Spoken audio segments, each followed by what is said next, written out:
Selina, first, maybe for our viewers, maybe give us an update on where you're at. People might have followed your story over the last few years through homelessness. So, where are you at the moment? Well, in the last 8 months now, I've been living in my forever home.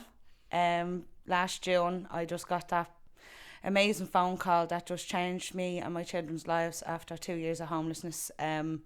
Just felt like someone winning, like I had won the Euro Millions coming in to my own home. It was very overwhelming. It was just after such a hard battle, just a fight that just felt like it was never going to end. Still didn't break me. I still kept fighting and fighting and fighting. And like I said, 8 months ago then, me and my children got to walk into our forever home, never to be taken from us ever again.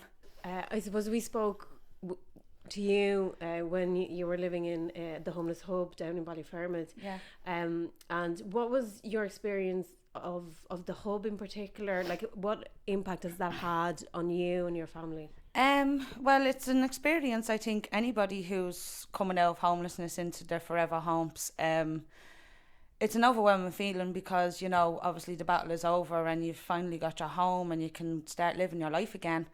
But the reality is the trauma that you're left with of what you have to experience in homeless.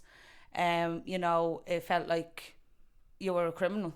It felt like you were being treated like a criminal because you were homeless. I mean, some of the rules, that was out there for like in homeless hubs, homeless like hotels, B&Bs was, 3 nights a month you were allowed out and you had to ring up and give them your name, your date of birth, your why you were going out, how long you were going out, how long you were going to stay, out of your emergency accommodation. Your children as well. And do you think that this has had a long-term impact on them?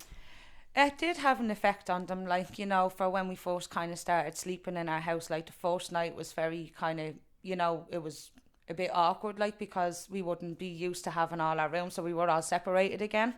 So my daughter really didn't sleep that night, I didn't sleep that night, my son didn't sleep that night, it was just so strange to just be, I suppose, separated, and it did take my daughter time to kind of adjust that this is my room again, and same with my son, so for them, it was, I suppose, really, another change for them, that, 2 years ago it was the change of having no home.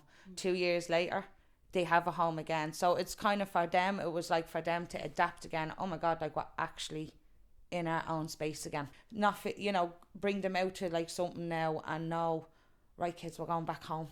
We're not going back to a hotel, we're not going back to a hub, we're just coming home. What advice would you have to families who are in homelessness at the moment? What would you say to them now that you have come out of it? What advice would you give? Just please don't give up the fight. I stopped wanting to be just a number in the local authorities. I started to become a name. It is going to feel like you're hitting against a brick wall, but believe me, you will be hurt, and I got hurt, and please don't give up on yourselves. The world keeps going no matter what way you are living, how you are living. The battle will never end. Please take your feet to the streets. Please don't be a number anymore, be a name. That's great.